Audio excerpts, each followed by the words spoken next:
Thank you all for coming. This is a happy hour panel of the Devalued podcast. Please welcome Michael Ackley and Carolyn Bowman as our hosts, with our guests Alanna Royale and Megan Loveless. They're going to take it away from here, but thank you all for coming out, and please get your Avondale Brewing free beer at the bar here. Thank you to them for giving us that. And make sure to chit-chat with everybody afterwards. Let's make it a bit of a mixer. So, here we go. Thanks for that introduction, Michael. So, Caroline, why did we start Devalued? Let's put that in context for these people. Well, I ran into you right after quarantine. Is this working? Thank you. Forget it. I ran into you right after quarantine, and our very first thing we needed to talk about was how art and money coexist, and how are we doing this? What's going on? And we realized a lot of people were probably having that conversation in private. Everybody we know, maybe everybody in this room. Maybe if we had it in public, that we could start sharing ideas and helping each other. Exactly. So tonight, our panel discussion is, how do we do this? Make a living in the arts. So, did you guys come to Nashville with the dream of making it in the music industry? Sorry.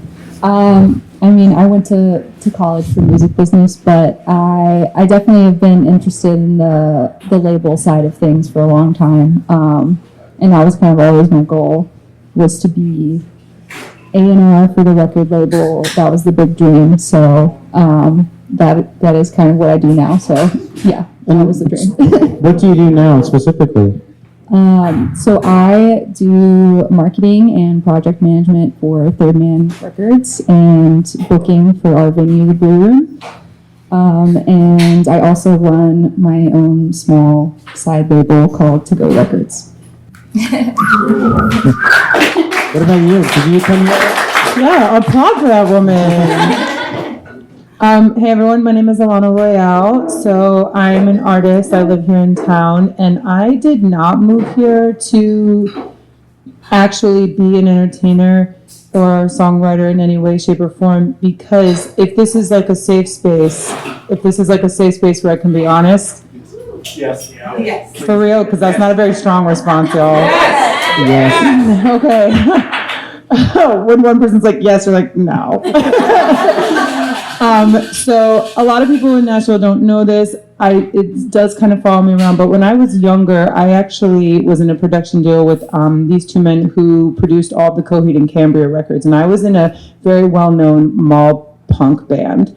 And I had shirts and Hot Topic, and I did this whole thing, and it's a very big punchline in my band about this thing that follows me around. And still to this day, it follows me around. People now message me saying I grew up on your music, which is an offensive thing to say to somebody. And so when I moved to Nashville, I was like, I had already been through the system a little bit. I worked with Epic Records when I was younger. I worked with a couple other majors here and there. And it was like, okay, I actually want to work on the side of the industry that I want to help artists grow and make money and do cool shit and not necessarily do the music side of things. So I moved here and I started working at the pharmacy, waiting tables and applying for admin jobs at BMI and all these other organizations, and I literally couldn't even get an interview. I graduated from Berkeley and no one would even interview me for a bullshit dumb job. So I maybe 3 months into living in Nashville met Mike Grimes, and he saw I had a Michael Jackson tattoo and he chatted me up, and then a year later I was playing Bonnaroo. So I just couldn't get out of this fucking system. That's it's like the incarceration system. It's I can't get out of it because we haven't built a way to help people succeed in the real life because I keep getting trapped back in here. And now I've been touring and living in Nashville for a decade, and this is just the life that I was meant to lead. It's a life I really love, and I feel really good here. I think I was kind of tricking myself by trying to get out of it, but here I am. I always thought that Coheed and Cambria were just two guys named Coheed and Cambria, but I guess that's not. Most people think it's a woman named Coheed and Cambria, so you were already a little bit closer. Yeah. So the question that we always ask our guests is, do you think art and money go together? And Megan, why don't you start? I think they do, unfortunately, in our current society and time, capitalism. But I don't think they have to. It depends on if you want to make a living from it or not, which, most of us are trying to do. So yeah, it's hard to like put a price on art or like a value on it. But yeah, I think it does. I think art and money go together because at a very base level, you, at some point in your life, have to spend money, even when you make art, whether you're paying your bills, whether you're buying supplies, whether you're working with another artist to help you do something, even if no one else is going to see it. I feel like money is an inescapable sort of part of our lives. So whether it's art or sports or beer or podcasting, there's money involved somewhere along the line. And it's something that hovers over us all the time and we can't really escape it. So we might as well confront it. I have a good question, I think. So I wanted to it's cool to have you both here. Also, it's Women's History Month, so it's cool to like unintentionally have women. Yeah, we're like totally cool in doing it. Shout out to women. We're so cool. Sorry, you can be here too though. Since we have a woman who's on kind of the label side, we were talking about how we kind of feel like narcs in the whole industry because we're like the people have to be like, okay, we have to think about the bottom line a little bit. And someone who works with labels, I kind of want to ask about the relationships that you've had with people from various roles. So, Megan, I want to ask you what you look for when scouting bands, both for your independent label and Third Man, because I'm sure those are different things. And then Alanna, after that, I would like to know what you look for in a label that you want to work with. Okay, so yeah, very different for To-Go versus Third Man, obviously, but for To-Go, it's very like local-based, small, like indie tape label. We're just trying to help smaller artists get started. So like bands that have never had any of their music online on Spotify, we're just helping them get started, or get tapes out there. Kind of just like launch themselves, get them shows. Bands that have just played their first show. So kind of at that level. What we look for that is just like people that we're excited about. Whether it just be like, there's this band called Budge in town that are really young, and that's an example for me. Like, we booked them their like first show, and that was really exciting. So it's just like, just anything locally that excites us is kind of what To-Go does. And then for Third Man, very different.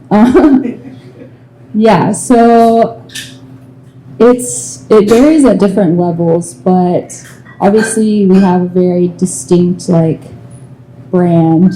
And I would say like we look for artists that kind of know what their brand is, what their look is, what their sound is, and they've like kind of made a buzz around themselves, whether it be from like playing shows, or just like online presence. Unfortunately, online presence is a big part of it too.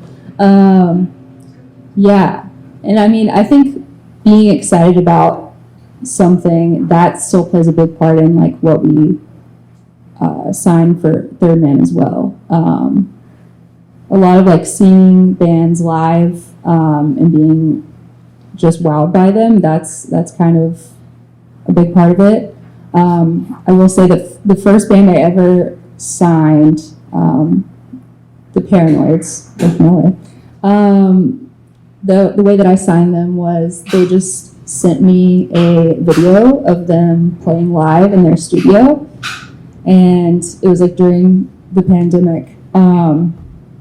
They had no AC. They were like sleeping in the studio and just like traveled in a van, like to a few different states over just to record. And they sent me this video of them playing live for one of our like video series that we were doing at the time called Third Man Public Access. And they were having so much fun in this video, and it sounded incredible. And you can just tell that they like loved playing together, and like this was their thing. And you could just tell so much about the band just from that one video of them playing together. And that's kind of what made us sign them. So yeah, it varies for different things, but I think we really look for, you know, you can tell that people are really plugged in all aspects, really know what their brand is, what their look is, what their sound is, and just like bands that we can really help take to the next level.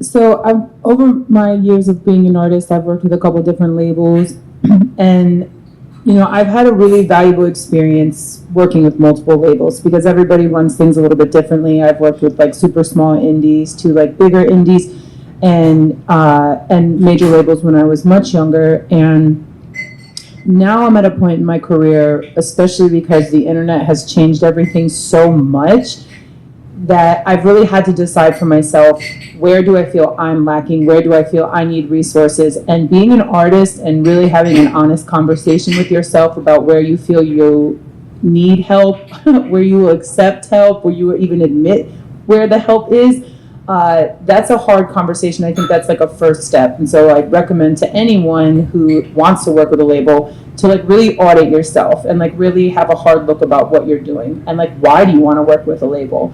You know, and then to the next step, it's like, okay, well, which label would you want to work with? And there's a lot of super dope labels out there, a lot of people doing really cool stuff, but not every single one is right for me. And I've had to kind of go back and forth. And, you know, I worked with one label that was like, I really love what you do, you're cool, we really like this song, let's do a single deal. And so I did a single deal, and then they were like, well, the rest of the record doesn't really fit with like our roster.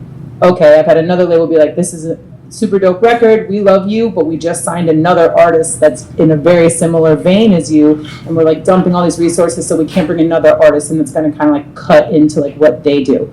You know, sometimes it's timing, sometimes it's the right people, sometimes it's the one single person who's like, okay, no one else is like going to get this, but I'm going to like champion you. But the biggest place that the biggest piece that I'm missing at the place I'm in right now, I feel like, is like, if I'm going to work with you, what can you do for me? Because the reality is the landscape is so different. Everything is, it's not really level, but you know, there's a lot of opportunity out there, and you don't necessarily need someone platforming you because we all have an ability to platform ourselves. So I've had to be like, okay, well, what do I want from a label? Like, what do I really want someone to do for me? And that's been the most interesting thing to look at, is like, some labels specialize in doing these things more. Some, you know, with Third Man, you have like wax collectors and wax specialty and people who like buy records in the vault. And like, this is like a strong thing with Coal Mine Records, who I've worked with for many years. They're vinyl sellers, they're vinyl collectors. There's a whole community of people who would just walk up to my merch table and buy one of every color of the same 45. And I'm like, this is all the same. I just want you to know these are all the same songs. And they're like, yeah, I know, I want them all. And I was like, okay. Like, I wouldn't do that, but sure, okay. And then there are other labels where it's like niche, you know, like, or like a major niche like Verve, where it's like they take old jazz records, they own all this, you know, jazz ball, and then a couple new artists here and there. So you really have to ask yourself, like, as an artist, like, why would I work with you? What do you have that I need? And I think that's the most important part right now. As an artist, do you feel like labels are becoming less and less relevant? Or is it just the money that keeps artists tied to labels? I don't think labels are less relevant. And I can say this as an artist who's worked with Coal Mine Records, is like, anything that comes out of Coal Mine, there's like a lot of people around the world who will just buy it. You know, Duran Jones and Indications, Monophonics, you know, Say She, like all these bands where people are like, I'm just buying these records because I trust Terry Cole's taste. I trust what he's doing. And so, I know there's some people, yeah, everything they put out. And it's like, She's new to me, like last week, and I'm obsessed. And it's crazy because one of the singers in Say She did all the background vocals on Al Michaels records, who worked with, Amy Winehouse and Beyonce, and has his label Big Crown. And so, like, I'm a Big Crown stan. That's like a label where it's like, I trust the taste level of these people. Anything they put out, I'm going to listen to, and I'm probably going to buy it. And Wick, super dope too. Daptones, you have these labels where it's like, it's not just the music, it's not their marketing, it's not the way their bands look, or even the music they make. It's sort of like, we've created this little world for ourselves. So I think it's like the internet. It's not that anything is completely devalued or defunct or not necessary anymore. I think it's more like everything is so fucking niche, and now you have like To-Go records, and it's like, what we're gonna do, cool. I want to listen to some, like, I'm assuming heavy music, some garagey music, some punky music, I'm assuming. Yeah. So it's like, cool, I like this, I'm gonna go for this. I'm gonna like follow this label, and it's gonna take me down all these rabbit holes. Well, as an artist, like, what do you do that you didn't have? What do you do now that a label used to do for you? Sell records. I just want to work with a label who's gonna help me sell more records and help me produce records faster as far as like production and manufacturing goes. And labels I work with are like, oh, I have a vinyl plant that I work with, and Gotta Groove, or any of these other label manufacturing facilities that will hold a certain number of places sometimes for labels, where they're like, okay, can you tell us what your release schedule is for the next year? We can fit you in here and here, and they can help me get my record. And then when I run out of those records, they can replenish it way faster than me just like walking up and being like, hey, I have a project, can you do this for me? So definitely, like, as someone who sells physical records a lot, I'm not really like an online person. I'm not like a streaming person. Bandcamp is kind of where I put a little bit more of my focus, I guess, because I like the platform. But like, selling physical is like the biggest part. So having a label who can like support me and help beef me up there, that's really important to me. I had a little question about, so there's a push and pull with artists and labels about the timing of releases. So an artist will make an album, they're so excited about it, right? And they're like, let's put it out tomorrow. And the label's like, no, it's going to be like 2 years. And I just want to see, I know, I need to know. I'm sorry, because it's hard. It's hard for both parties, because the one party is like, I'm on the hook for a lot of money and I need to make that back. On the other hand, the artist is like, what if I lose my connection to the art that I made over this time, because that time of my life is gone? How do you balance those two things? On the label end, I would say, it's just about giving whatever album or release its best chance. And with production timelines still backed up, takes longer than it used to.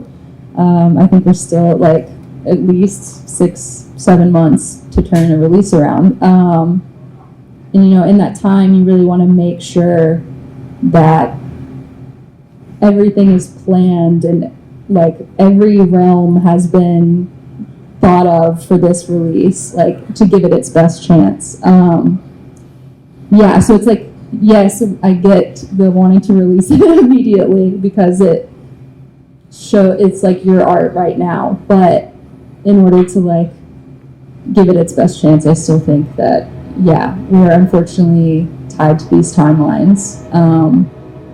Unless you're just like, I just want it out there and I don't care who listens to it. And but I think, in order to really market it and give it its due timeline, it takes at least like 7 months right now, unfortunately.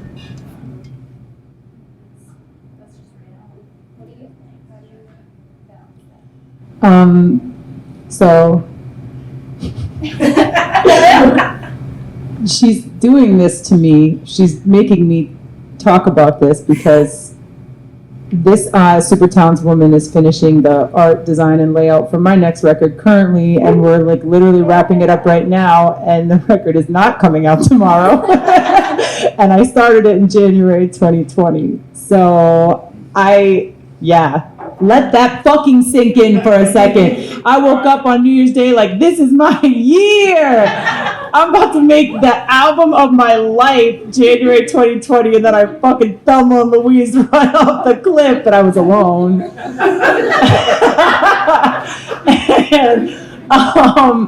And so I I have for the last couple of years fought through things that we all experience. You don't have to be an artist to have experienced what we all went through these past couple of years, and then to finally have it done and to think about where I was in the headspace where I wrote these songs before January 2020, and then I had all the time in the world to sift through songs, write new ones, change them out, and where I was before January 2020 to the songs that I wrote that I last minute added during my sessions of 2020, 2021 to where I will be when this record comes out in 2023. Imagine like the emotional roller coaster of all that and being like, how can I call this record done? Because I am not the same as I was. And a lot of times we make records and it's like, I wasn't the same as I was when I started, but obviously this was like just dramatized to farther than, I love the drama, but this was a lot more than I could even handle. So I had finished one song that was fully mixed and mastered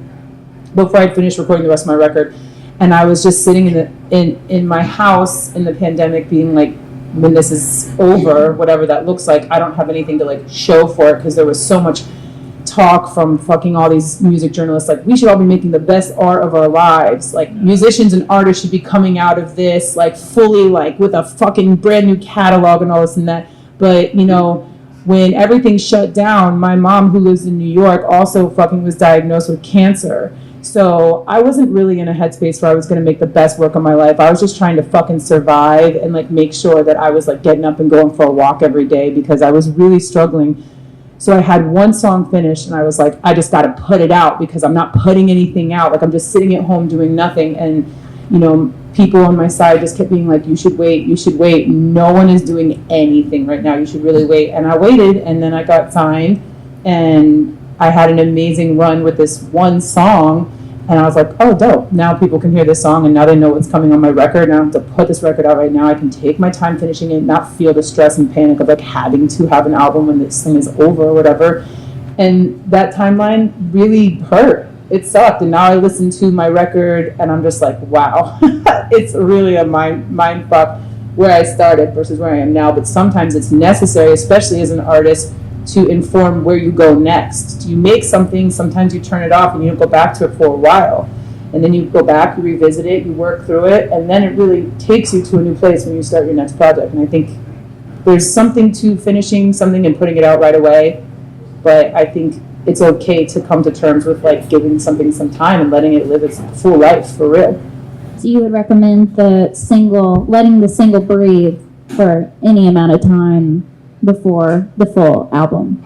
I think, yeah, and especially if everyone in your team is like, hey, this is something really special, let's not just fucking throw it up and like wiffle ball it out for nothing, you know what I mean? You only get to do that one time. And especially in this day and age, we're like, remember there was this crazy train accident in Ohio? When was the last time we thought about that? That's a fucking serious thing that happened, and the internet and our brains and everything moves so fast that when you put something out, you've really got to consider how long can I get people to sit with this? And I put everything I have financially, emotionally, mentally into this. I don't want to just like throw it away.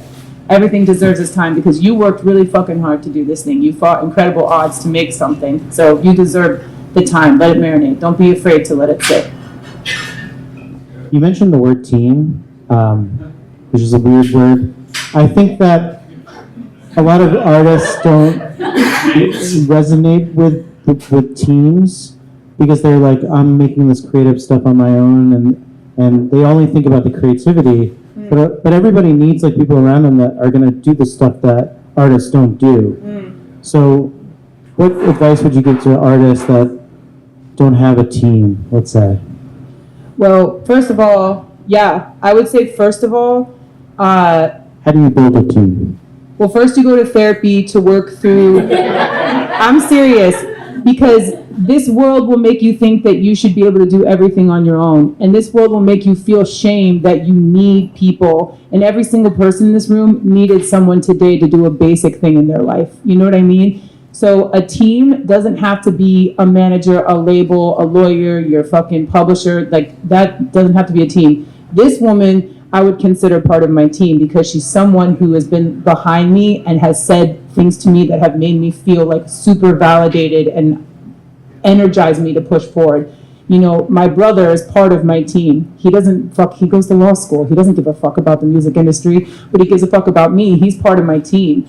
So shake off the shame that you have to do anything by yourself, first of all. Second of all, encourage the people around you, come in closer. Like, you look at Daptone as a really good example of people who like created their own team. They literally were like, hey, we all like doing this thing, right? We're all pretty good at it. Why don't we like just see where this goes and have fun with it? And that's turned them into like some of the most like, you know, esteemed players in the industry these days. If you keep working and you keep opening your own doors, keeping yourself, you come to events like this, you meet people, you listen, you take in other people's stories, like keep a fucking open mind, your team will come, and it won't just be a manager. I don't have a manager. I literally work night and day, every fucking day, until I can't even make myself oatmeal in the morning because I'm like, there's no time and there's no energy for oatmeal. Sorry, I was just having a flashback to this morning. And so I work constantly all the time. And then I've been able over the years for someone to be like, hey, I noticed that you do this thing. You should meet this person who can help you do this thing. And I'm currently talking to a manager right now that I don't need to manage me. I just need her to help me with my sound exchange. Can you go through Sound Exchange and help me get all my fucking catalog together because it's kind of spread out and I don't have the time? Cool. You want an hourly rate? You want a day rate? What do you want? Cool, we work it out. And now you're part of my team, but you're not my manager. I don't have to run every single thing by you. I found a way to like accomplish something with one person. And you just keep going like that until you build your own little house, you know what I mean? And at the same time, know when to let people go. Sorry, I'm a child of like multiple divorces, and I've learned the hard way when it's time to let people go. Oh, is that funny to you guys? Is my traumatic childhood hilarious?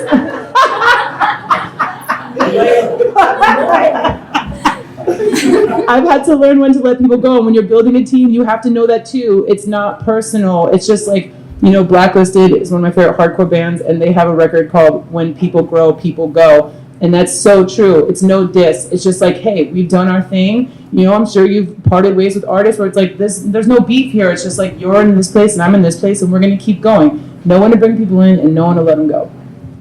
Megan, I'm sure you've like maybe accidentally become part of people's teams. Oh, all the time. Yeah. You're a tender heart. You're a sweet heart. That's what happens. We want to help too many people. Dang it. Yeah. Yeah, I feel like it, especially on the label end, like it really does feel like you are the artist team and you're advocating for them in every aspect. You know, we have like for Third Man, we have a lot of artists at different levels, and I would say like some of our smaller artists, you know, I could act as manager for them. I could act as agent sometimes. Like you just do all of it. Like sometimes you are their sole team. But yeah, I think just having a team is just like people that advocate for you in whatever realm. Yeah, whether it be a label or an agent or a manager. I mean, you don't have to have any of those things. It could be you and your friends doing it yourself. It's really, yeah, it's just people that advocate for you. And as someone who accidentally ended up on Alanna's team just because I was a big fan, that's what you want. You just want to appeal to someone to the point that they're like, I gotta help them. I just gotta help them out. Exactly. She can't even make oatmeal for herself. Someone's gotta help this woman out.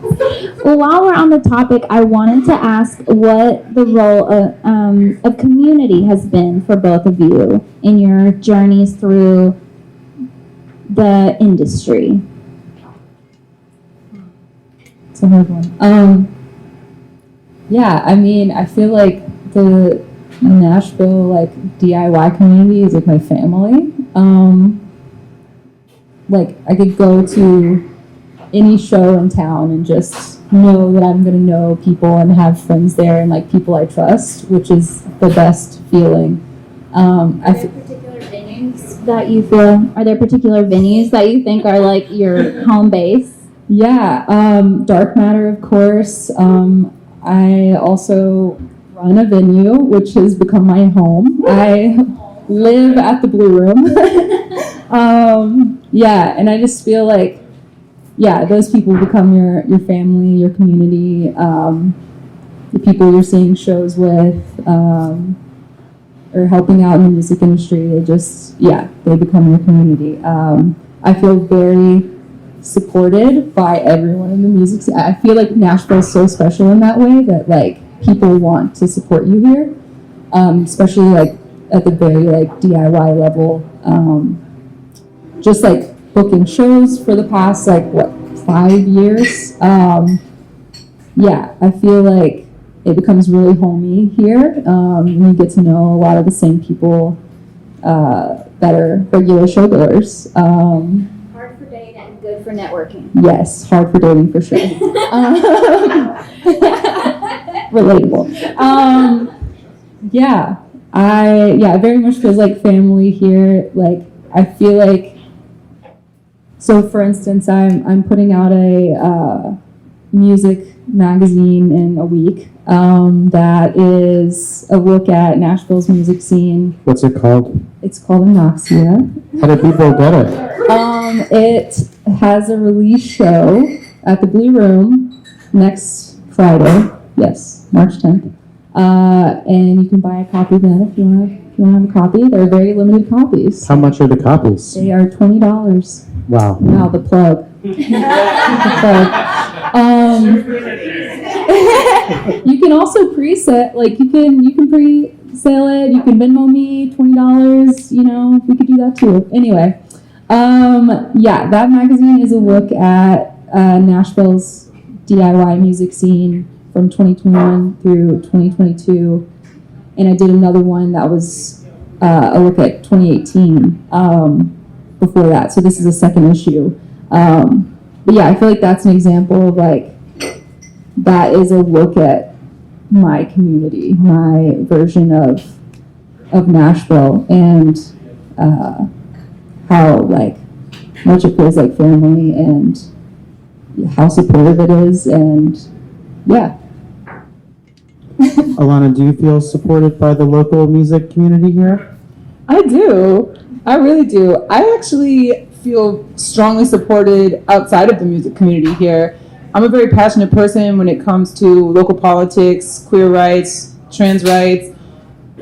Fuck Billy, fuck this whole fucking state, fuck all these people. I'll just like throw that out there real quick. We agree with that. That's another podcast. We don't got time for that. But outside of music, I'm a very passionate person across the board for a lot of different subjects. So this year I was the MC and DJ for the Nashville Pride Parade. And so when I had a queen, Vanity, who works at Play, in one of my music videos, she dedicated a whole night at Tribe for my video release and was like, everybody come watch this thing. And I hosted an event at the Blue Room for Abortion Care Tennessee, and that was with comedians and drag queens. And so all those people show up and they support me because I advocate for them. And outside of music, I've found a way to build a very strong foundation for myself in Nashville, because the music stuff is going to come. I'm going to play shows. I'm going to meet other people, do session work, write, and do all this. That's we're all kind of in it together. But looking outside of that in Nashville, I've had particularly bonding experiences with people that have meant a lot to me, because it's not someone who's like, oh, well, if I'm friends with her, maybe she'll put me on a show, or like we'll do a session together or whatever. This is like people who have nothing to earn from being my friend. We all just like show up and support each other, and that's meant a lot to me. So I think last question here. So what are your hopes for your new album? And then what are your hopes for your label and your magazine? Well, I got a European agent this year, and so I'm taking a show on the road over to Europe. But yeah, go me! And can I just segue real quick one time? Yeah. Okay, real quick. About community and about building a team. In my years of touring, I have had so many fucking bunk recommendations from fans for everything. Go to this restaurant, go to this club. Someone told me to go to a club after show one time, and I showed up, and it was a gay go-go bar that was closing. It was the last night they were open, and my band and I were the only people in there, and just one guy in a jockstrap dancing. I'm sorry about that. I was like, this party is over. This party has been over.